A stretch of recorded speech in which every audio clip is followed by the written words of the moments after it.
आप सभी को नमस्कार। मैं गणपत राम बैचलर फार्मेसी के 7th सेमेस्टर का स्टूडेंट हूँ। मैं अपनी बात स्पष्ट करने के लिए एक दो घटनाओं का जिक्र करूंगा। गुजरात के राजकोट जिले में रहने वाली एक स्कूल अध्यापिका जयश्री बहन के जीवन की कहानी है। दुनिया की हर माँ की तरह उस माँ ने भी अपने इकलौते बेटे को खूब पढ़ाया लिखाया, अच्छी तालीम दिलाई।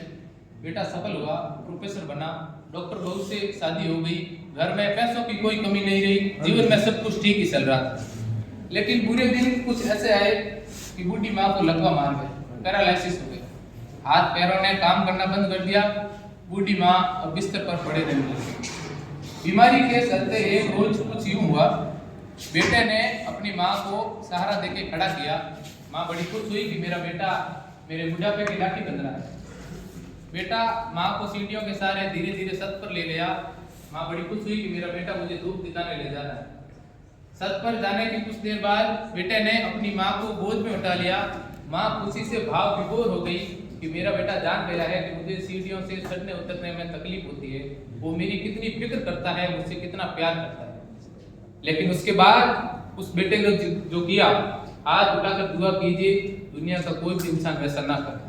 उस बेटे ने अपनी माँ को गोद में उठाकर सियार मंजिला मकान की छत से नीचे फेंक दिया। बूढ़ी माँ को समझ पाती इससे पहले उसकी जिंदगी खत्म हो गई।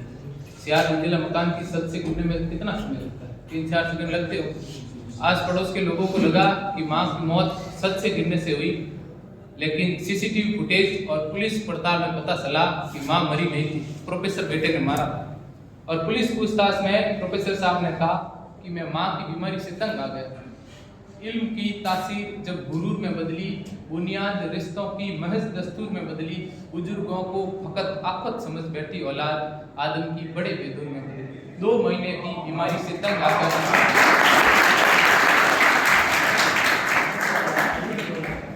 2 महीने की बीमारी से तंग आकर प्रोफेसर साहब ने 9 महीने तक पेट में रखने वाली माँ को मार दिया। ऐसा ही कुछ मुंबई की आकाश आनी के साथ हुआ। उसने भी अपने बेटे को खूब पढ़ाया लिखाया, बेटा अमेरिका गया, प्रोफेसर बना, लेकिन घर लौट कर नहीं आया। पीछे बूढ़ी माँ एक रोज इंतजार करते करते बिस्तर पर सोते सोते ही मर गई। बेटे ने 1.5 साल तक कोई खबर नहीं दी, और जब 1.5 साल बाद लौट कर देखा तो उन दोनों के रिश्तों की तरफ एक खोखला हड्डियों का ढांचा पड़ा। ऐसा ही कुछ इलाहाबाद के कमलेंद्र श्रीवास्तव के साथ हुआ, ऐसा ही कुछ मुंबई की आकाश साहनी के साथ हुआ, ऐसा ही कुछ इसी से मंडोर में रहने वाले एक बुजुर्ग के साथ हुआ। एक आध घटना हुई होती तो कहा जा सकता था कि उस मनुष्य की मनोवृत्ति में कोई विकार रहा होगा, कोई फर्क रहा होगा, लेकिन ये घटनाएं बहुत सामान्य हो चली है। आप पढ़ते हो अखबारों में रोज यही खबर है। आज मुझे बोलने के लिए जो विषय दिया गया है वो ये है कि तालीम तो है लेकिन तहजीब कहीं खो गई है, यानी शिक्षा तो है लेकिन संस्कार कहीं खो गए हैं, सभ्यता कहीं खो गई। अब प्रश्न ये उठता है कि ये संस्कार खो क्यों रहे हैं, सभ्यता खो क्यों रही है? दरअसल जिस तरीके से हम अपने बच्चों को पालते हैं, हम उन्हें सिर्फ तालीम देते हैं। आप सब जानते हैं, पहली बात तो बच्चों को घरों में रखा ही नहीं जाता, और अगर रख भी लिया जाए तो आप सब जानते हैं कि माँ बाप बच्चों को संस्कार सिखाने की उम्र में रट्टा मारना सिखा रहे होते हैं, एक मशीन की तरह, एक रोबोट की तरह प्रोग्राम कर रहे हैं। और 20-25 साल बाद जब उस रोबोट में मान सम्मान प्यार संवेदना खोजने लगते हैं और जब नहीं मिलते हैं तो परेशान होते हैं। स्पष्ट कर दूं कि मैं शिक्षा नीतियों को कोसने के लिए खड़ा नहीं हूँ। दुनिया के हर देश में शिक्षा नीतियाँ इसी तरीके से काम करती हैं। संस्कार देने का काम समाज का है, परिवार का है, माँ बाप का है, और अगर संस्कार कहीं खो रहे हैं तो इनकी जिम्मेदारी भी उन्हीं की। तारे जमीन पर फिल्म का वो दृश्य याद कीजिए, जब माँ बाप बच्चे को बोर्डिंग स्कूल में हॉस्टल में छोड़कर रवाना हो रहे हैं, बच्चा पल्लू पकड़कर रोता है माँ का कि हे माँ, इतना बुरा नहीं हूँ मैं, मुझे यहाँ छोड़कर मत जाओ। और जब बाद में बच्चा संवेदनहीन होने लगता है तो माँ बाप परेशान होते हैं।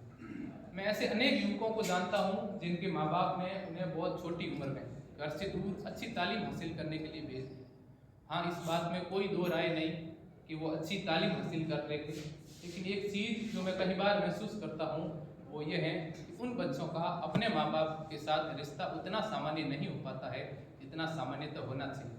और अगर उन बच्चों में से 15-20 साल बाद कोई बच्चा अपने माँ बाप को घर से निकाल दे तो मुझे कोई असरज नहीं करता था, सो क्यों किए, अब कर क्यों पछताए, जब वो या पेड़ बबूल का तो आम कहाँ से खाए। जब पहले आपने शिक्षा दी, सिर्फ शिक्षा ही दी है, संस्कार दिए ही नहीं है, मान सम्मान करना सिखाया ही नहीं है, तो उसके मिलने की उम्मीद क्यों?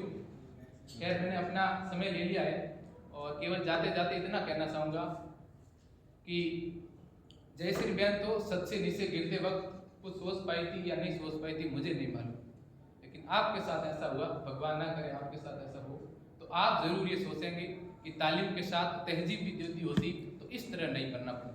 और अगर आप इस पश्चाताप के साथ नहीं मरना चाहते हैं तो अपने आने वाली नस्लों को, अपनी पीढ़ियों को, अपनी औलादों को मशीन बनाने की बजाय इंसान बनाने की शुरुआत कर दीजिएगा। इन्हीं शब्दों के साथ मैं अपनी वाणी को विराम देता हूं।